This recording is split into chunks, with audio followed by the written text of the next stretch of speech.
ของน้องเมย์นี่คุณพ่อขับรถ2 แถวนะแต่ผมนี่แย่กว่านั้นเพราะพ่อผมขับรถแถวเดียวคือขี่มอเตอร์ไซค์ลังทดกว่าอีกนะนี่ยังเป็น2 แถวถือว่าเราต่างคนต่างสามารถลุ้นให้ชีวิตดีกว่านี้ได้มีผู้นำออกมาแบ่งปันทั้งหมด3 ท่านรวมถึงที่ผ่านมาผมมั่นใจว่าได้ฟังจากหลายๆท่านมาอย่างต่อเนื่องถึงวิธีสิ่งที่ต้องทำว่ามันต้องคิดแบบนี้นะต้องทำอย่างนี้นะมันถึงจะสำเร็จได้ชีวิตการเรียนที่นี่หรือที่สถาบันไหนก็คล้ายๆกันนะคน10,000 คนเรียนเหมือนกันจบปริญญาเดียวกันแต่สุดท้าย10,000 คนออกไปเนี่ยเหมือนวิ่งมาราธอนแล้วมีชัยชนะที่แตกต่างกันนะมันมีชัยชนะที่แตกต่างกันแต่ละรุ่นมหาลัยต่างๆนี่จบกันหลายแสนคนนะแต่พอผ่านไปผ่านมาชีวิตก็แตกต่างอย่างรุ่นผมมีเพื่อนร่วมรุ่นตั้งแต่อนุบาลจนกระทั่งจบปริญญาโทเนี่ยประมาณ 2,000 กว่าคนนะ 2,000 กว่าคนที่ถือว่าอยู่ในคณะเดียวกันนะถือว่าอยู่ในคณะเดียวกันอยู่ในโรงเรียนเดียวกันอยู่ในกลุ่มเลี้ยงรุ่นเดียวกันเนี่ยทั้งหมด 2,000 กว่าคนแต่สุดท้ายเริ่มต้นแตกต่างกันนะจุดเริ่มต้นไม่ได้เป็นตัวชี้ขาดเพื่อนหลายคนเป็นลูกคนมีตังค์เป็นผู้จัดการธนาคารเป็นเจ้าของร้านขายยานะเป็นเจ้าของสวนเป็นพันไร่เลยตอนเด็กนี่สบายอยู่ในเมืองไม่ต้องทำอะไรแต่ผมนี่กรีดยางและส่งไปเรียนตั้งแต่ชั้นประถมลำบากลำบนไม่เคยเห็นแสงนีออนเลยเพราะอยู่ในสวนจุดแต่ตะเกียงแก๊สจุดตะเกียงก๊าซน้ำมันก๊าซพอเห็นแสงนีออนในเมืองปุ๊บตื่นเต้นแต่ตื่นเต้นแค่แป๊บเดียวต้องรีบเข้าไปในสวนเพราะต้องตื่นมากรีดยางตอน5 ทุ่มจะอยู่เฉยชมแสงนีออนจนถึง5 ทุ่มไม่ได้เลยเพราะเป็นเวลาที่เราต้องกลับไปหลับแต่ชีวิตผ่านมาหลายปี10 ปี20 ปีผลลัพธ์ที่เกิดขึ้นก็คือคนที่มีชีวิตที่ดีกว่าคนอื่นๆเนี่ยในรุ่นนะมีอยู่ไม่เกิน5 คนผมก็เป็น1 ใน 5 คนนั้นที่มีชีวิตที่ดีกว่าคนอื่นๆที่เล่ามาทั้งหมดอยากพูดให้เป็นกำลังใจว่าจุดเริ่มต้นยังไงอย่าไปสนใจนะจุดเริ่มต้นไม่ใช่เป็นจุดจบของเราแต่เราจะใช้จุดเริ่มต้นยังไงเพื่อเดินต่อไปสู่จุดความสำเร็จนี่แหละคือสิ่งสำคัญของชีวิตเราฟังทุกครั้งที่เวลาฟังเรื่องราวเกี่ยวกับการสร้างความสำเร็จเนี่ยแน่นอนที่สุดเรามากันวันหยุดแบบนี้เนี่ยเรามีความต้องการเป็นพื้นฐานอยู่แล้วพอฟังปุ๊บเราจะเกิดความเชื่อมั่นขึ้นและมีความตั้งใจว่าฉันจะประสบความสำเร็จให้ได้ฉันคนหนึ่งจะไม่แพ้แกไม่แพ้แกเมย์แกคอยดูนะฉันจะไม่แพ้แกบางคนเริ่มคิดในใจแล้วฉันเป็นผู้หญิงนะเว้ยฉันน่าจะชนะทอมบางคนเริ่มคิดกูเป็นผู้ชายนะเว้ยกูน่าจะชนะทอมนะเราเริ่มคิดแบบนี้แล้วสิ่งนี้เรียกว่าเริ่มมีอารมณ์ความตั้งใจว้าวตั้งใจจะมีชีวิตที่ดีนะตอนนี้ใครที่มีอารมณ์มาถึงความตั้งใจที่จะมีชีวิตที่ดีแล้วยกมือขึ้นหน่อยครับเรามีความตั้งใจที่จะมีชีวิตที่ดีแต่ว่าความตั้งใจเนี่ยมันจะไม่มีราคาเลยถ้าเราผลักดันให้ตัวเราลงมือปฏิบัติไม่ได้ความตั้งใจมันจะไม่มีราคาถ้าเราผลักดันให้ตัวเองปฏิบัติไม่ได้แล้วการปฏิบัติเพียงแค่ช่วงเริ่มต้นก็ไม่สามารถส่งผลให้ชีวิตเราดีขึ้นเราต้องเป็นคนที่ทำให้เราปฏิบัติได้อย่างต่อเนื่องมันถึงจะเริ่มมีการเปลี่ยนแปลงนะดังนั้นมนุษย์ส่วนใหญ่จะแพ้ที่แค่ประกาศความตั้งใจจากนั้นไม่มีอะไรเกิดขึ้นอีกเลยเพราะความแตกต่างของชีวิตมันต้องเกิดจากการต่อสู้บางสิ่งบางอย่างนะในปีใหม่แบบนี้เนี่ยผมเลยอยากจะเล่าขั้นตอนที่จำเป็นนะที่จำเป็นมากๆเลยสำหรับการสร้างความสำเร็จเพราะขั้นตอนที่จำเป็นมันไม่ใช่เฉพาะรู้ว่าต้องทำอะไรบ้างต้องทำอย่างไรเราจึงจะสำเร็จถ้ารู้แค่ทำอะไรทำอย่างไรแล้วสำเร็จผมมั่นใจว่าคนจบปริญญาเกียรตินิยมต้องรวยมากกว่าคนปกตินะ แต่ชีวิตจริงคือคนจบเกียรตินิยมสุดท้ายสู้ไปสู้มานะเพื่อนผมเกียรตินิยมเยอะเลยนะแต่ผมเกรดนิยมคือส่วนใหญ่ได้เกรดนี่ผมก็ได้เกรดนั้นแต่สุดท้ายสู้ไปมาเนี่ยพวกเกรดนิยมสู้ไม่ได้เพราะความครบเครื่องมันต่างกันนะความครบเครื่องมันต่างกันวันนี้เราจะมาคุยเรื่องความครบเครื่องกันนะความครบเครื่องมาดูว่าการที่เราจะสำเร็จยิ่งใหญ่ภายใน1 ปีนี้2016นี้เนี่ยเราต้องทำความเข้าใจ5 สิ่งต่อไปนี้นะ5 สิ่งต่อไปนี้ซึ่งถือว่าสำคัญมากๆเลยใครมีสมุดจดได้เลย5 สิ่งต่อไปนี้ที่จะเปลี่ยนแปลงชีวิตของตัวคุณสิ่งที่1เรียกว่าออกแบบชีวิตให้เรียบร้อยคุณต้องออกแบบชีวิตให้เรียบร้อย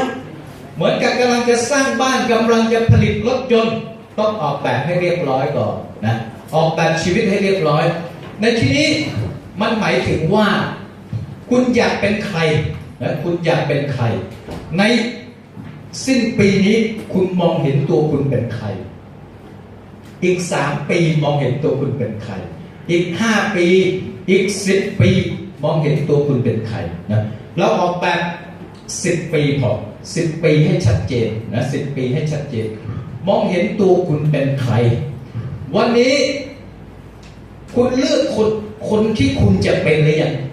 ถ้ายังไม่เลือกเท่ากับว่าคุณปล่อยให้มันเกิดตามที่มันจะเกิดนะปล่อยให้มันเกิดตามที่มันจะเกิดคุณจะไม่สามารถกำกับมันได้เลยนะไม่สามารถกำกับมันได้เลยเป็น MD ในบริษัทเครือข่ายเนี่ยผมตั้งเป้าและอยากเป็นเมื่อปี 2542นะ42ทันทีที่ผมสัมผัสอาชีพธุรกิจขายตรงนี่ผมบอกตัวเองเลยว่ามันโดนละเพราะผมเป็นแบงก์เกอร์มาก่อนทำเกี่ยวกับเรื่องสินเชื่อเรื่องการเงินมาก่อนแต่พอสัมผัสธุรกิจเกี่ยวกับขายตรงเกี่ยวกับคนโอ้โหผมบอกเลยว่ามันใช่ละกูต้องไปถึงเบอร์ 1บริษัทแบบนี้ให้ได้จากนั้นเราก็ออกแบบเลยออกแบบชีวิตเรียบร้อยจากนั้นทำทุกสิ่งที่มันทำให้เรามีคุณสมบัติมากพอนะวันนี้ออกแบบก่อนนะออกแบบก่อนมีใครที่ทำงานประจำอยู่มีเงินเดือนแล้วก็ทำซักซ้อนมอเป็นอาชีพเสริมบ้างขอดูมือครับโอ้ยอดเยี่ยมเลยถือว่าเป็นคนที่ปรบมือให้ตัวเองหน่อยถือว่าเป็นคนที่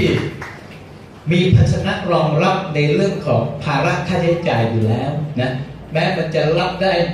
ไม่ทั้งหมดแต่ก็ถือว่ามีภาชนะรับได้อยู่แล้วบางคนสวยงามกว่านั้นก็คือมีรายเหลือที่จะเก็บด้วยการมีภาชนะรองรับแบบนี้เนี่ยมาทำซักซ้อนมอถือว่าสร้างท่อเงินเพิ่มขึ้นอีก1 ท่อก็จะทำให้เรามีความสำเร็จมีความสุขและสามารถบริหารเงินใช้จ่ายเงินได้อย่างมีความสุขมากขึ้นนะครับมีใครที่ตัดสินใจแบบทำซักซ้อนมอแบบ full time เลยไม่ได้ทำอย่างอื่นละโอเคยอดเยี่ยมมากปรบมือให้ตัวเองด้วยนี่ถือว่ามีเวลามากกว่านะมีใครที่กลางวันเป็นแม่บ้านแต่ว่าก็จัดเวลามาเลยซักซ้อนมอควบคู่ไปด้วยโอ้ยอดเยี่ยมแปลว่ามีเจ้าของเรียบร้อยแล้วปรบมือให้ด้วยทีนี้เวลาออกแบบชีวิตมันออกได้หลายระดับมากเลยนะถ้าชีวิตที่มองทั้งหมดก็คือชีวิตที่เกี่ยวข้องกับทุกๆบทบาทเนี่ยเราต้องการมีชีวิตแบบไหนนะเป็นหัวหน้าครอบครัวแบบไหนเป็นพนักงานประจำแบบไหนเป็นพ่อแม่คนแบบไหนแล้วก็เป็นนักธุรกิจซักซ้อนมอแบบไหนแต่ในที่นี้เราจะย่อส่วนมาเป็นตัวอย่างเฉพาะออกแบบการเป็นนักธุรกิจซักซ้อนมอกันนะแล้วเดี๋ยวเราก็ไปยุกใช้กับการออกแบบในวิถีอื่นๆประกอบควบคู่ไปด้วยเช่นถ้าเป็นการออกแบบวิถีชีวิตที่ success more เนี่ยเราต้องบอกตัวเองก่อนเลยว่าเอาวะมิถุนายนนี้6 เดือนนี้ฉันจะออกแบบให้ตัวเป็นตำแหน่งอะไรเป็นตำแหน่งอะไรออกแบบไปเลยมีใครที่ยังไม่ได้เป็นตำแหน่งแรกขึ้นไปคือไม่ได้เป็นบอลแอนทับบ้างขอดูมือหน่อยครับโอ้ยอดเยี่ยมมากคุณมีโอกาสดีกว่าคนอื่นเพราะคุณออกแบบได้15 เข็ม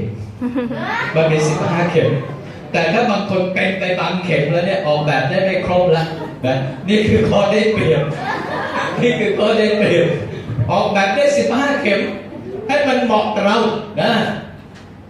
มีใครที่ได้ออกแบบเข็มที่ตัวเองจะเป็นในเดือนมิถุนาเรียบร้อยแล้วยกมือโอ้ยยอดเยี่ยมเลยปรบมือให้ด้วยปรบมือให้ด้วยมีใครที่คิดมานานแล้วแต่ออกแบบไม่ได้สักทีวันนี้เลยไม่มีแบบมามีไหมโอ้มีบ้างไหม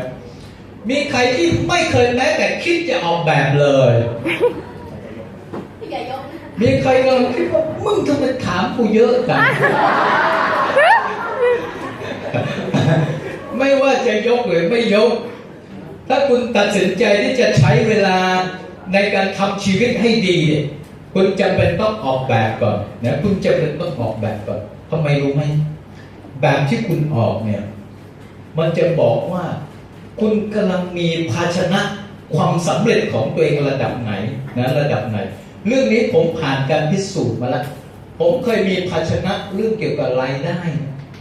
ไม่เกิน 20,000 ต่อเดือนมานานมากเลยแต่สุดท้ายภาชนะมันขยายใหญ่ขึ้นเมื่อเรา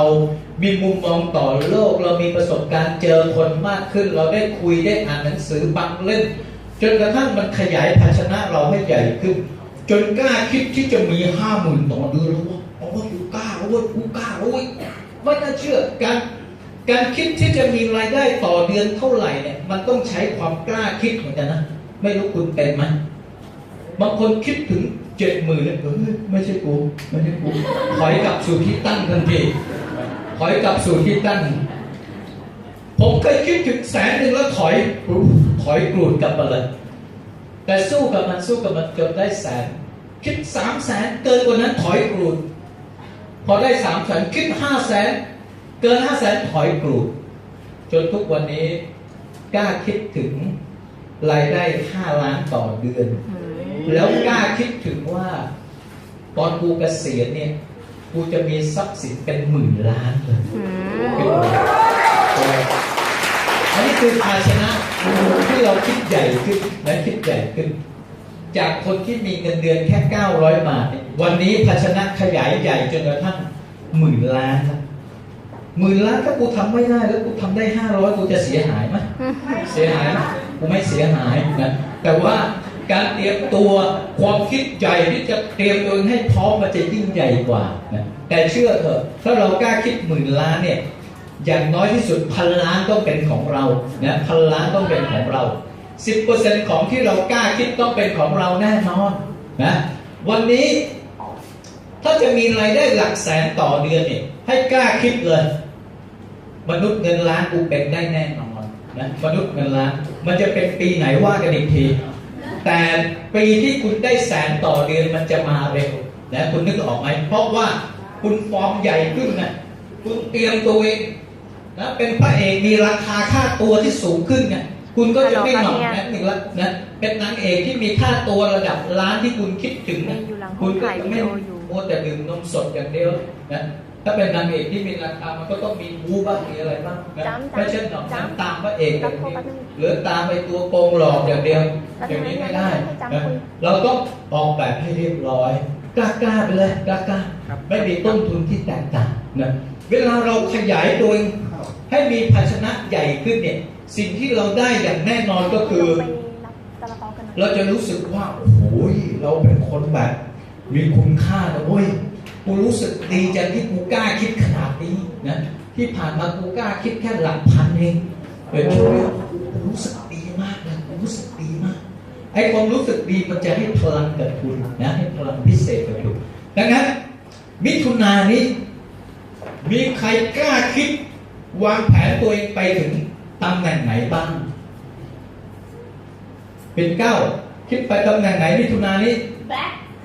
แบ็คไดมอนด์นะแบ็คไดมอนด์เอาตรงไว้กับความกล้าออกแบบของปิ่นเจ้าหน่อยมีใครในห้องนี้ที่ยังไม่เป็นบอลเลยหรือบอลซิลเวอร์โก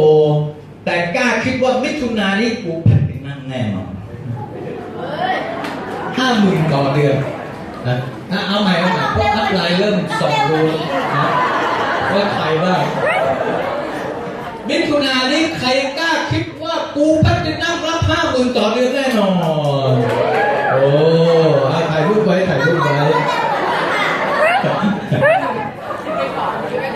ความกล้าคิดดีต้องคิดและเอาจริงนะเพราะว่าทุกแบบชีวิตที่คุณออกแบบไว้เนี่ยมันเรียกร้องบางสิ่งจากคุณมันจะไม่อยู่เฉยๆมันเรียกร้องบางสิ่งจากคุณเสมอคุณต้องเข้าใจแล้วก็ยอมจ่ายนะเขาเรียกว่าฐานะที่คุณอยากได้มันมีดีมานคือมันมีของต้องการบางอย่างจากคุณต้องส่งมอบความต้องการที่มันต้องการจากคุณให้ได้คุณก็จะได้รางวัลระดับนั้นนะเอานะแพลตินัมใครที่เป็นแพลตินัมแล้วมิถุนายนนี้กูออกแบบไว้เป็นไดมอนด์แน่นอนโว้ยถ่ายรูปไว้เป็นแพลตินัมแล้วกูไดมอนด์แน่นอนตอนนี้สิ่งที่เราต้องการเนี่ยมันคืออารมณ์ของหนังฟอร์มยักษ์นะหนังฟอร์มยักษ์แล้วคุณเตรียมตัวแบบฟอร์มยักษ์เพราะเวลาคุณคิดใหญ่คุณจะวางแผนใหญ่คุณจะเตรียมการใหญ่และกระทำใหญ่สุดท้ายแม้ไม่ได้ไดมอนด์นะแต่รูบี้ก็ยังเป็นแสนต่อเดือนเลยนะเป็นแสนต่อเดือนแต่ถ้าคุณบอกว่าไม่ได้ต้องการอะไรเข้าวัดทุกเสาร์อาทิตย์อยู่เลยอาจารย์นพจะมาปลุกอะไรนักหนาปลุกวันนี้เดี๋ยวพรุ่งนี้กูเข้าวัดมันก็ล้างหมดขอเป็นโกก็พอรักษาโกต่อเนื่องมันเป็นการยื้อที่ไม่สนุกเพราะมนุษย์ทุกคนจะตื่นเต้นกับการเติบโตถ้าเราเลี้ยงลูกแล้วลูกเราไม่โตเลยมันคลานทั้งปีทั้งชาติคุณคิดว่าเป็นยังไงไม่มีความสุขเราก็ต้องส่งมันไปตรวจรักษาแน่นอนมันเป็นอะไรของมันวะคุณก็ต้องโตนะคุณต้องโตออกแบบถ้ากล้าขยายภาชนะเลยนี่มันเป็นอาญาสิทธิ์ของตัวคุณนะไม่มีใครทำให้คุณได้ผมเคยโง่มานานแล้วจนมาหลายสิบปีเพราะว่าภาชนะมันเล็กมันครอบผมอยู่กว่าจะฉลาดกายผู้ยังมันออกไปเลยชีวิตดีขึ้นทันทีช่วยเวียมันออกไปหน่อยนะตอนนี้มีหลายคนโดนครอบอยู่หลายคนโดนครอบอยู่เราทำท่าเวียมันออกไปนี่ขยายให้มันใหญ่หน่อยนะนี่คือสิ่งแรกที่คุณต้องทำความเข้าใจสิ่งที่สองคุณต้องวิเคราะห์ตนเองนะวิเคราะห์ตนเองชีวิตที่ดีขึ้นเนี่ยคุณทำมันได้แต่ถ้าคุณยังขอเป็นคนเดิมเนี่ยทำไม่ได้นะคุณยังขอเป็นคนเดิมที่ทำไม่ได้เพราะอะไรเพราะชีวิตที่ดีกว่านี้รายได้ที่มากมันต้องอาศัยความสามารถที่สูงกว่านี้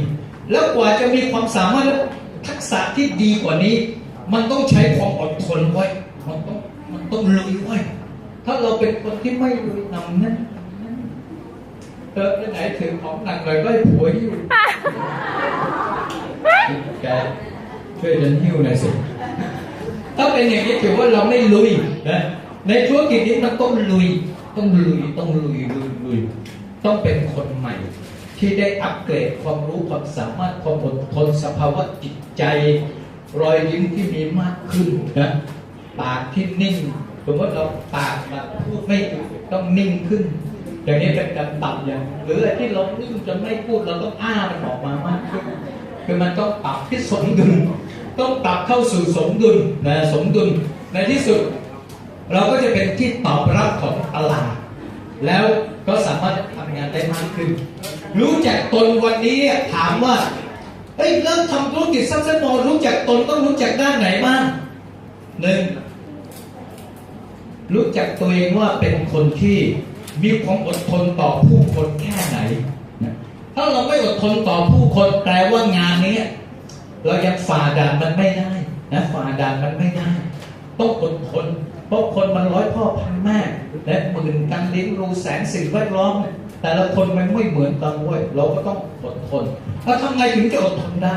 บางคนคิดว่าทำธุรกิจนี้คือไปตื้อง้อคนถ้าคิดมุมนี้คุณจะไม่อดทนเด็ดขาดเพราะว่าการตื้อง้อคนมันทำให้เราเสียศักดิ์ศรีมนุษย์ไม่มีใครเสียศักดิ์ศรีได้นานนะไม่มีใครเสียศักดิ์ศรีได้นานมันไม่ใช่ตื้อง้ออยู่ที่มุมมองของคุณถ้ามุมมองของคุณเป็นการช่วยเปลี่ยนแปลงชีวิตผู้คนมันจะไฮคลาสขึ้นมาคุณเป็นที่ปรึกษาในการเปลี่ยนแปลงชีวิตผู้คนเว้ยเดินไปเดินมาใครจนอยู่วะกูจะช่วยเลยนะใครจนอยู่วะคุณก็ดูใครที่เครียดแววตาไม่ค่อยมั่นใจไปคุยเลยเพื่อช่วยเขาเราช่วยเขาไม่ได้ไปตื้อง้อแล้วเราก็คัดเลือกคนที่พร้อมลุยกติกาของเรามาทำด้วยกันใครไม่พร้อมลุยเราก็เคลียร์มันออกเราไม่ต้องไปแบกใครเพราะว่าการแบกใครมันไม่ทำให้เราไปถึงเป้าหมายอยู่แล้วเราไม่เสียเวลาไปแบกเราต้องหาคนที่มันดันเราขึ้นมันดันหลังเราหรือเราผลักนิดเดียวมันต้องไปเองได้เราต้องหาคนประเภทนี้นะระบบมีพร้อมที่จะช่วยเราอยู่แล้วรู้จักตนเองในด้านไหนรู้จักตนเองในเรื่องความคิดของเราทุกวันนี้เราเป็นคนคิดแบบไหนคิดทำลายพลังหรือคิดส่งเสริมพลังถ้าคิดทำลายพลังวัดจากอะไรวัดจากคำถามตอนที่เราถามตัวเองเนี่ยเพราะเวลาคนคิดคนมักจะคิดถึงคำถามทำไมกูต้องทนวะอย่างนี้รู้แล้วคิดทำลายพลังตัวเองเกิดใจกับกูทำไมกูซวยซ้ำซากนี่แหละความคิดนี้ทำลายพลังไม่น่าเข้ามันไม่น่าลงไปเลย12,000เสียท่าแล้วถ้าคิดแบบนี้แน่นอนคิดทำลายพลังแต่ถ้าคิดอีกแบบหนึ่งเฮ้ยท้าทายดีเว้ยตุ้ยทำได้นะคอยดูกูก็ทำได้นะ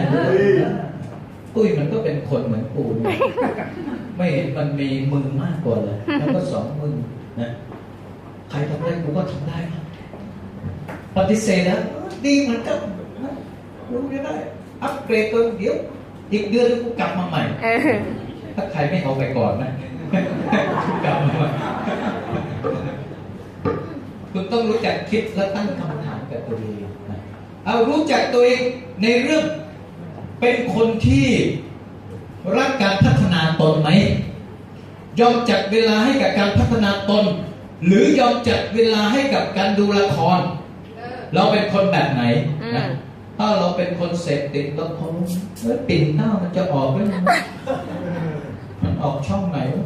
ช่องทีวีไม่ออกมันจะออกช่องตู้เย็นหรือเปล่าถ้าเป็นแบบนี้แปลว่าเราลุ้นแต่เรื่องทีวีนะทีวีรายการทีวีมันได้กระถึงปัญญาเรายิ่งดูเรายิ่งงงนะยิ่งดูคือมีการสำรวจสถิติปัญญาของคนที่ดูทีวีต่อเนื่องวันละ3 ชั่วโมงนะดูไป3 ปีนี่โง่กว่าเดิม20%นะดูไป6 ปีโง่กว่าเดิม30%คือมันโง่ลงทุกวันแล้วเราอย่าไปอยู่ในวงจรนั้นเราต้องเปลี่ยนเป็นดูหนังสือแทนนะดูหนังสือวันละสักครึ่งชั่วโมงหนังสือที่เกี่ยวข้องกับการพัฒนาตนฟื้นฟูกำลังใจพัฒนาแนวคิดการพูดการจาของเราเนี่ยดูอย่างนี้ต่อเนื่องนะวันละครึ่งชั่วโมงเองทำให้เราเป็นคนที่มีภูมิปัญญาที่ดีขึ้นจนกระทั่งสามารถเอาชนะชีวิตตัวเองได้นะวิเคราะห์ตัวเองในเรื่องความอดทนหน่อยว่าเราเป็นคนที่มีความอดทนแค่ไหนเจอปัญหาปุ๊บเราหยุดเลยหรือว่าปัญหามามึงเอากับกูชนพร้อมลุยเราเป็นคนแบบไหนต้องรู้จักตัวเองแล้วพยายามฝืนตัวเองอีกสักนิดกล้ามเนื้อหัวใจเราจะได้แข็งแกร่งขึ้นแล้วในที่สุดจะฝ่าด่านก็ได้นะครับวิเคราะห์ตัวเองแล้ววิเคราะห์ตัวเองในเรื่องราวเกี่ยวกับความรู้ที่ต้องมีในธุรกิจนี้ความรู้ที่ต้องมีเราเข้าใจโอกาสทางธุรกิจ Success Mall แค่ไหนเราเข้าใจแผนแค่ไหนเราเข้าใจสินค้าแค่ไหนเราเข้าใจทักษะการนำเสนอแค่ไหนพูดเป็นไหมตอบข้อโต้แย้งปิดการขาย หรือเราไปถึงก็ช่วยกูหน่อยด้วยช่วยกูหน่อยกูขาดอีก2xนี่มึงกับเมียเนี่ยคนละ x พอดีถ้าเป็นแบบนี้แปลว่าเรายังไม่เป็นนะเรายังไม่เป็นที่นี่ก็มีระบบสอนที่มีมาตรฐานอยู่แล้วถ้าไม่เป็นเราก็ต้องฟิตจนเป็นนะคนเป็นเท่านั้นจึงจะสร้างความสำเร็จได้ถ้าไม่เป็นไม่มีทางในทุกๆอาชีพนะวิเคราะห์ตนเองหน่อยว่าเป็นคนแบบไหนเข้ากับคนได้ไหมนะมีความรู้ความเข้าใจในระดับไหนแล้วกระบวนการเรียนรู้เราเรียนรู้เร็วปานกลางหรือว่าช้าถ้าเรียนรู้ช้าก็ต้องทุ่มเวลามากกว่านะในที่สุดเราก็เข้าใจแล้วก็ลึกซึ้งกว่าคนอื่นเมื่อเราเรียนรู้ลึกซึ้งขึ้นนี่คือเรื่องที่2นะเรื่องที่3เรื่องที่3พอเราวิเคราะห์จุดแข็งจุดอ่อนตัวเองเสร็จปั๊บเนี่ยขั้นที่3ที่ขาดไม่ได้คือเราต้องเรียนรู้และเปลี่ยนแปลงตนเองเรียนรู้เปลี่ยนแปลงเรียนรู้เปลี่ยนแปลงนะเวลาเรียนรู้เนี่ยถ้าคนทั่วๆไปก็คือเรียนรู้เกิดจากการฟังซ้ำๆฟังซ้ำๆแต่การเรียนรู้จากการฟังอย่างเดียวหรืออ่านอย่างเดียวเนี่ยมันไม่เพียงพอที่จะทำให้เราเก่งเราต้องถอดสมการการเรียนรู้ออกมาแล้วซ้อมมันนะให้คุณนึกภาพเวลาเขาฝึกนักบอลหรือนักมวยมันจะฝึกอาวุธทีละอาวุธแบบจริงจังมากนะมุดอัพก่อนอัพก็ขัดขวาปุ๊บอย่างนี้ฝึกเป็นเดือนเลยนะพอจะเป็นพอต่อยขัดปุ๊บตกลงอย่างเงี้ยมันต้องมีจังหวะซ้อมหลายเดือนกว่าจะต่อยแบบนี้ได้เช่นเดียวกันกว่าจะสปอนเซอร์ได้ไม่ใช่อ่านรอบนึงแล้วสปอนเซอร์ได้คุณต้องซ้อมปั๊บใครเป็นรหัสผู้หรือใครมีสามีอยู่ที่บ้านจับมาฟังเลยมึงฟังกูหน่อยพรีเซนต์ดูว่าเราพรีเซนต์แล้วหน้าฟังไหมนะสีหน้าเป็นยังไงบางคนพรีเซนต์แบบเครียดมากเอาไปเอาทันก็กินเลือดยังไงแต่เป็นตลาดมันสุดยอดไม่มีที่ไหนจ่ายมากเท่านี้คือสีหน้ามันต้องเป็นธรรมชาติต้องยิ้มแย้มอย่าไปกดดันพุ่งหวังนะแล้วมันมาจากไหนมันมาจากซ้อมไงถ้าคุณไม่ซ้อมคุณยังใหม่อยู่รับรองว่าเก่งนะเคยรู้ไหมเวลาตัวเองไปพรีเซนต์นี่หน้าเกรงขนาดไหนมีไหมบางคนแบบมือเปียกเลยเปิดไฟไอแช่เปียกกันหน้ามีอาการนี้ไหมแต่มีแล้วมันจะหายได้ไงมันต้องซ้อมเลยปั๊บสมัยก่อนผมบริหารทีมขายผมจับลูกน้องมาซ้อมพรีเซนต์แล้วเราก็ออกแบบตอบเขาด้วยมีข้อโต้แย้งให้กับผู้ซ้อมเขาด้วยเฮ้ยมึงต้องแบบเคี่ยวด้วยอย่ายอมง่ายดูถูกมันเข้าไว้นะดูถูกมันเข้าไว้ดูว่ามันทำสีหน้ายังไงต้องซ้อมนะแกะออกมาซ้อมทีละเรื่องจนแบบมั่นใจแล้วโว้ยนะนักบอลมันมีซ้อมดอกบอลนะซ้อมแบบยิงเท้าซ้ายยิงเท้าขวาเลี้ยงหลบมันมีสารพัดต้องแกะออกมาซ้อมไม่สามารถดูเหมารวมแล้วเรากลายเป็นคนเก่งได้นะทำไม่ได้ดังนั้นนับจากวันนี้ไปถอดสมการออกมากูอยากจะซ้อมเรื่องไหนให้เก่งไปเลยนะเรียนรู้ลงทุนหน่อยบอกได้เลยนะว่าคนจบปริญญาตรีใช้เวลาเรียนตั้งแต่3 ขวบยัน22เนี่ยเรียนไปกี่ปี20 ปีใช่ไหม20 ปีจบออกมาได้15,000เองเรียน20 ปีจบออกมาได้15,000แต่คุณเรียนแบบนี้6 เดือนนะเรียนไปด้วยทำไปด้วยนะอย่าเรียนอย่างเดียวถ้าเรียนอย่างเดียวประสบการณ์มันมาไม่ทันคุณต้องเรียนไปด้วยทำไปด้วยเรียนไปด้วยทำไปด้วย6 เดือนได้50,000โอเคไหมอันนั้น20 ปีได้15,000นะอันนี้6 เดือนได้50,000เรียนแบบนี้12 เดือนเต็มๆได้100,000โอเคไหมเรียนแบบนี้2 ปีเต็มๆได้300,000โอเคไหมตั้งใจเรียนไปทำไปเพื่อปิดโปรเจกต์ให้ได้300,000นี้ถ้าไม่ลุยจริงจังนะในชีวิตนี้มีน้อยคนที่จะได้เพราะตำแหน่ง300,000ต้องเป็นตำแหน่งที่เรียกว่าผู้ช่วยผู้จัดการใหญ่ของระบบบริษัทถึงจะได้300,000โดยทั่วไปไม่มีสิทธิ์ส่วนใหญ่จะถูกไล่ออกตอนประมาณ70,000 อันนี้โปรเจกต์นี้ใช้เวลา2 ปีเรียนรู้แบบถอดสมการออกมาจะเอาจริงเรื่องนี้เอาจริงเรื่องนั้นฟิตไม่มีใครแก่เกินไปนะบางท่านนั่งอยู่แถวได้ก็บอกโอ้โหฉันจะไหวเหรอไม่หมายถึงรุ่นอื่นนะไม่ได้รุ่นนี้โอ้ผมไม่ได้หมายถึงพี่นะเป็นอีกรุ่นหนึ่ง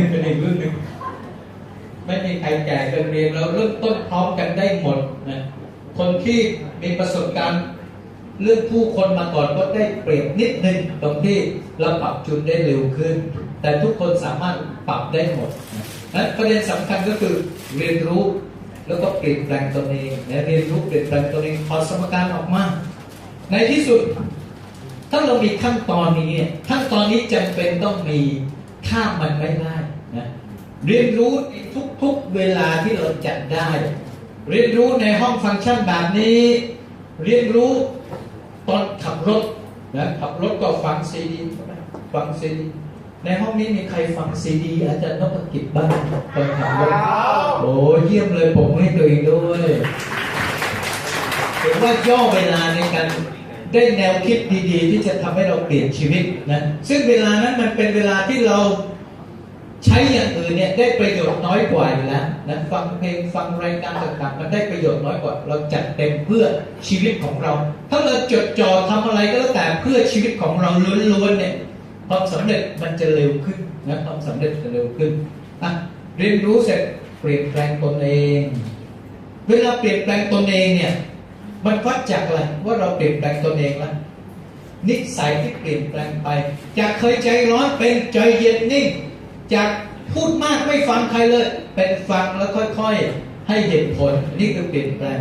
จากการไม่สนใจใครเป็นสนใจคนแล้วจากไม่เข้าระบบเป็นเข้าระบบแล้วจากไม่ฟังซีดีเป็นฟังซีดีจากที่พูดด้วยความไม่มั่นใจเลยเป็นนำเสนอด้วยความมั่นใจอย่างนี้เรียกว่าเปลี่ยนแปลงตัวเองจากที่บุคลิกดูไม่ได้เลยนี่โชคดีไม่มีอยู่ในพวกเราแต่การเป็นบุคลิกดีขึ้นคนเจอก็จะทักถามและเกิดข้อสงสัยเพราะเกิดข้อสงสัยจะเกิดความสนใจในที่สุดเวลาเราไปพูดก็จะดึงดูดเขาได้มากขึ้นนะเรียนรู้เปลี่ยนแปลงตัวเองเรื่องที่สี่เรื่องนี้สำคัญมากเลยเป็นเรื่องที่คุณต้องยืนหยัดตัวเองอยู่ในชายขอบของพื้นที่สุขสบายนะฟังดูอย่างนี้ชายขอบนึกว่าเป็นละครของยาขอบนะแต่จริงๆมันไม่ใช่ชายขอบมันหมายถึงว่าทุกคนเนี่ยมีพื้นที่สุขสบายอยู่นะสมมติพื้นที่สุขสบายคือตรงนี้แหละในบริเวณนี้คือพื้นที่สุขสบายของคุณซึ่งทำให้คุณเป็นตำแหน่งบอนอยู่หรือเป็นโฟอยู่หรือทำให้คุณมีรายได้อยู่ที่ 20,000 ต่อเดือนพื้นที่พวกนี้คุณสบายไม่รู้สึกอึดอัดใจเลยเช้าไปเย็นกลับสบายนะสบายอย่างนี้เรียกว่าพื้นที่สุขสบายประเด็นของชีวิตอยู่ตรงที่ว่าถ้าคุณทำงานสร้างความสำเร็จอยู่ในพื้นที่พวกนี้เนี่ยคุณจะได้ผลลัพธ์เท่าเดิมนะมันจะไม่ทำให้ชีวิตคุณดีเลยเพราะคุณกับมันแล้วคุณอยู่กับมันมานานมันให้คุณได้แค่นี้เองนะชีวิตคุณไม่ได้ดีไปกว่านี้คุณต้องนำพาตัวเองมาทำงานอยู่แถวนี้นี่อย่างนี้เรียกว่าชายขอบของพื้นที่สบายใจนะชายขอบในที่นี้มันแปลว่าอะไรมันแปลว่าคุณกล้าสปอนเซอร์คนที่มีโปรไฟล์ดีๆมากขึ้นอย่างนี้เรียกว่าชายขอบแล้วนะชายขอบคุณกล้าที่จะเข้าไปวิเคราะห์ผังองค์กรของตัวเองแล้วเชิญดาวไลน์มาให้ข้อเสนอแนะมาโค้ชชิ่งอย่างนี้เรียกว่าทำงานชายขอบซึ่งคุณไม่เคยทำคุณเรียนรู้สินค้าเพิ่มเติมกล้านำเสนอกล้าสอนสินค้าที่คุณกลัวมาก่อนอย่างนี้คือทำงานชายขอบจากเดิมที่คุณปิดสมัครได้เดือนละสมัคร300หรือ2คนแล้วค่อยไปตามปิดกว่าจะเป็นซุปต้องใช้อีก2เดือนเที่ยวนี้คุณแบบปิดเองให้ได้ภายในเดือนนั้นเลย2คนต่อเดือนเรียกว่าทำงานบนชายขอบของพื้นที่สบายนะพื้นที่สบายเคย สปอน302 คนต่อเดือนแต่เที่ยวนี้ใช้ขอบคือสปอน X 2 คนต่อเดือนเรียกว่าทำงานพื้นที่ชายขอบของความสบายใจของคุณนะจากเดิมมีใครให้ขึ้นมาบนเวทีกูเกาะเก้าอี้นั่นมึงอย่ามายุ่งกับกูเที่ยวนี้วิ่งขึ้นมาเลยอย่างนี้เรียกว่าพื้นที่ชายขอบของคุณนะคุณต้องอยู่ในพื้นที่ชายขอบจนกระทั่งพื้นที่ชายขอบนี้เป็นพื้นที่สบายใจของคุณอีกแล้วอาณาจักรของคุณก็จะขยายใหญ่ขึ้นแล้วก็มาทำที่ชายขอบอีกชายขอบอีกนะชีวิตนี้อยู่กับชายขอบอย่างเดียวดูแลจิตใจคุณให้มีความสุขอยู่ตรงชายขอบให้ได้คุณก็จะขยายใหญ่นะมนุษย์ทุกคนที่ไม่เคยอยู่ในช่วงเวลาอึดอัดใจจะเป็นมนุษย์ที่ไม่เติบโตนะไม่ต้องอึดอัดใจก็คือกูไม่ต้องไปไหนไงอยู่แต่ที่เดิมๆอย่างนี้ไม่อึดอัดใจแต่ถ้ามีอะไรที่เป็นสิ่งใหม่ในชีวิตมนุษย์จะอึดอัดใจแต่สิ่งใหม่นั้นถ้ามันเป็นสิ่งใหม่ที่ส่งเสริมให้เราเติบโตเนี่ยจงอึดอัดใจกับมันสักพักหนึ่งเราเรียกช่วงขยายตัวและขยายตัวพอขยายตัวเราก็จะใหญ่ขึ้นเติบโตขึ้นนะครับนะเข้าใจตรงนี้ตอนนี้ลองนึกภาพดูสิว่าที่เราไม่กล้าออกอาวุธเยอะที่เราผัดวันประกันพรุ่งที่เราไม่ขยับเข็มสักทีนะบางคนอยู่ในพื้นที่สบายใจระดับบอลมา7 เดือนแล้วอันนี้คือพื้นที่สบายใจของตัวเองนะยอมมาทำงานชายขอบของสบายใจหน่อยนึงเพื่อทำให้ตัวเองเป็นโกได้ไหมใครเป็นโกมานานยอมทำงานตรงชายขอบโกหน่อยสิเพื่อทำให้ตัวเองเป็นแพลตินัมเข้าใจหลักการไหมเข้าใจถ้าไม่ยอมทำงานที่ชายขอบคุณก็จะย่ำอยู่ตำแหน่งเดิมจนกระทั่งคุณก็รู้สึกเบื่อตัวเองละว่าทำไมกูเป็นได้แค่นี้วะชีวิตทั้งชีวิตกูเป็นได้แค่ฟอนต์เองเหรอเราก็แทบจะรู้สึกแย่กับตัวเองนะทำงานที่ชายขอบแล้วไอ้ที่ชายขอบนี้เนี่ยคุณต้องทำคู่กับสิ่งที่เรียกว่าความปรารถนาที่คุณรู้สึกยากลำบากความปรารถนาที่คุณรู้สึกยากลำบากอะไรก็แล้วแต่ที่เป็นความปรารถนาที่คุณรู้สึกสบายเนี่ยมันจะให้ชีวิตที่ธรรมดากับคุณนะเช่นเอาเงินเดือนชัวร์ๆแล้วตอนละ 7,500 ไม่ต้องไปดิ้นรนอะไรมากนี่คือความปรารถนาที่มันง่ายๆไม่ลำบากอะไรเลยแต่คุณต้องอยู่กับความปรารถนาที่มีความยากลำบากนะอย่างน้องคนนั้นก็มีความปรารถนาที่ยากลำบากอยู่ช่วยสกิดนิดนึงกำลังบัดเพลินเมื่อคืนนี้หนักมากเลยเหรอพี่นอนตีเท่าไหร่ฮะอ๋อไม่สบายโหไม่สบายยังสู้ขนาดนี้เอาปลดมือให้ด้วยไม่สบายนี่ใช้วิชาการฟังขั้นสูงนะฟังด้วยหูอย่างเดียวสุดยอดมากเลยความปรารถนาที่มีความยากลำบากสู้กับจุดนี้แล้วเอาสองสิ่งนี้มาคู่กันที่ชายขอบของพื้นที่สบายใจคุณก็จะประสบความสำเร็จวันนี้มีใครรู้สึกว่าตำแหน่งโกเนี่ยเป็นความปรารถนาที่มีความยากลำบากบ้างมีไหมมันต้องมีบางคนไงที่ตำแหน่งนี้เป็นความยากลำบากอยู่ก็ขอให้คุณสู้กับมันนะสู้กับมัน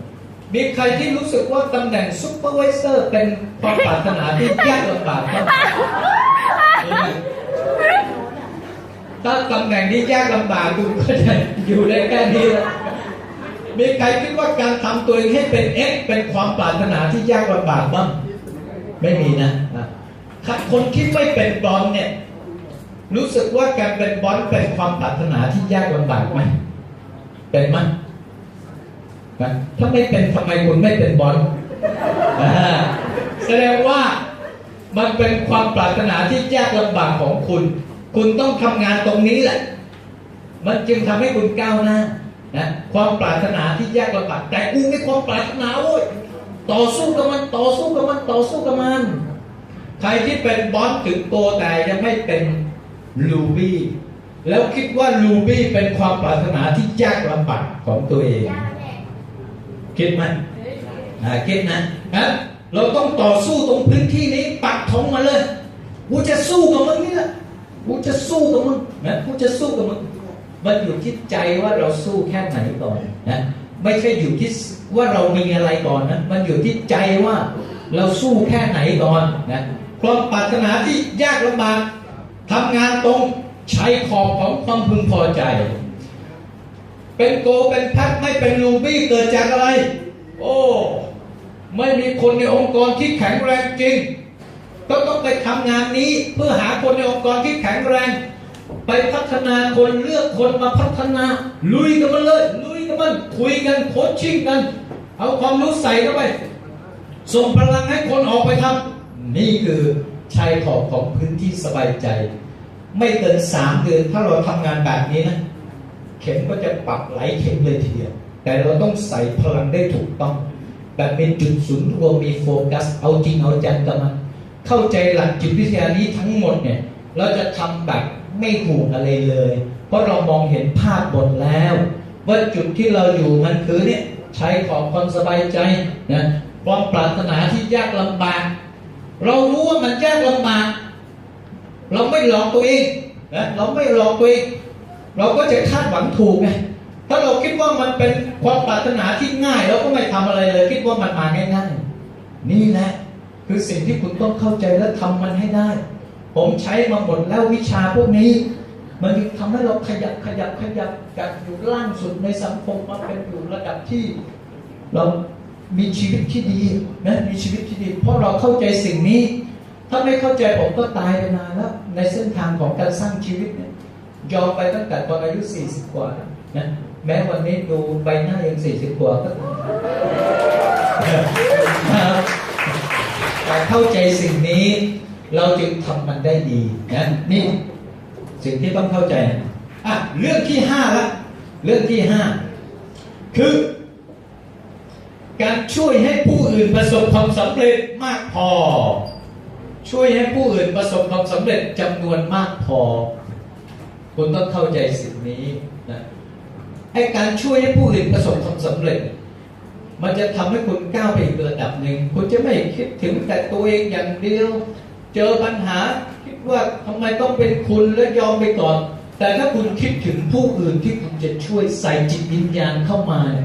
คุณจะมีพลังมหาศาลนะทำไมผมบินไปบินมาแต่ก็มีพลังในการมาพบปะผู้คนทั้งที่หลบซ่อนก็ได้อ้างเหตุก็ได้โอ้ไม่ได้พูดเตะอ้างติดก็ได้แต่ทำไมมีความสุขในการที่จะได้พบปะและส่งพลังให้ผู้คนเพราะผมคิดถึงการช่วยให้ผู้อื่นประสบความสำเร็จในจำนวนที่มากพอไม่ได้คิดว่าเงินในกระเป๋ากูจะมีเพิ่มขึ้นเท่าไหร่แต่ในขณะที่เราคิดช่วยผู้อื่นเนี่ยคิดว่าเงินในกระเป๋ามันเพิ่มขึ้นไหมมันเพิ่มขึ้นแต่เราให้เงินในกระเป๋าเนี่ยมันเป็นเรื่องของปลายทางแต่ให้เรื่องของการช่วยผู้คนเป็นต้นทางเป็นกระบวนการของมันเราจะมีความสุขมากวันนี้จงอย่าทำงานด้วยการผูกกระเป๋าของตัวเองแต่คิดว่าเราจะออกไปให้โอกาสดีๆกับใครให้เขามีชีวิตที่ดีคิดว่าเราจะชวนใครเข้ามาพัฒนาตนให้เขามีชีวิตที่ดีคิดว่าเราจะช่วยวางแผนยังไงให้คนของเราเป็นตำแหน่งบอสเพื่อให้เราเป็นโกทำยังไงให้คนของเราเป็นโกเพื่อให้เราเป็นแพทเป็นเพร์ลเป็นลูบี้นี่คือสิ่งที่คุณต้องใส่ใจช่วยให้ผู้อื่นประสบความสำเร็จนะนี่คือภารกิจที่เราจะอยู่ด้วยกันนะครับการที่เราอยู่กันแบบนี้เนี่ยที่นี่ถือว่าเป็นสังคมที่ดีเพราะเราสอนการทำทุกสิ่งที่ถูกต้องในการสร้างธุรกิจเครือข่ายปรัชญาธุรกิจเครือข่ายคือการช่วยให้ผู้อื่นประสบความสำเร็จแล้วคุณก็จะประสบความสำเร็จเราไม่เคยสอนให้ใครเอาเงินมาปิดยอดและต่อกันไปเพราะสิ่งนั้นมันคือวิชาคณิตศาสตร์ไม่ใช่วิชามนุษยศาสตร์ที่นี่เราเน้นวิชามนุษยศาสตร์ทำให้ตัวเราเป็นคนมีแรงบันดาลใจมีไฟปรารถนามีความรู้ความเข้าใจมีสังคมในการอยู่ร่วมกันและอยู่ร่วมกันที่สังคมนี้ก็เป็นสังคมแห่งการแบ่งปันการสอนต่อ เพื่อทุกคนทำแต่สิ่งที่ถูกต้องนั้นในปีนี้เนี่ยในปีนี้การที่เราจะประสบความสำเร็จได้ เราต้องมีความรู้สึกมีความรักต่อกันนะมีความรักในครอบครัวนี้ในสังคมนี้ซึ่งใหญ่ที่สุดมันคือคำว่า success more เราต้องรู้ว่าเราไม่ใช่คนโดดเดี่ยวเราเป็นคนที่มีความสัมพันธ์ที่ดีต่อองค์กรเมื่อเห็นแบรนด์องค์กรแล้วทำให้เรามีพลังที่ดีเพราะเรารู้สึกดีก่อนนะคุณเคยเห็นใครเห็นป้ายไหนแล้วคุณรู้สึกแย่ไหมร้านอาหารบางร้านที่คุณไปกินแล้วมันบริการไม่ดีกับคุณเลยคุณเห็นบริกรทุยน้ำลายใส่จานอาหารของคุณเนี่ยรับรองว่าครั้งต่อไปคุณเห็นโลโก้นี้คุณจะรู้สึกไม่ดีนะคุณขับรถไปแล้วเจอไอ้ดีเจบ้าบอถอยรถชนคุณอีกหน่อยคุณเห็นหน้าไอ้คนนี้แล้วคุณก็จะรู้สึกไม่ดีนะดังนั้นเราต้องทำสิ่งตรงข้ามช่วยรู้สึกรักในความเป็นเราเห็นหน้าใครในนี้แล้วก็ขอให้ส่งพลังบวกกลับมานะรักในโลโก้ Success More เพราะถ้าเราเอาจริงมันก็ช่วยเปลี่ยนชีวิตเราได้ทันทีที่เห็นโลโก้ Success More แล้วเฮ้ยได้ไหมได้มันจะเกิดได้เมื่อเรารู้สึกดีต่อโลโก้นี้นะรู้สึกดีกับผู้บริหารเห็นหน้าคุณหมอเห็นหน้า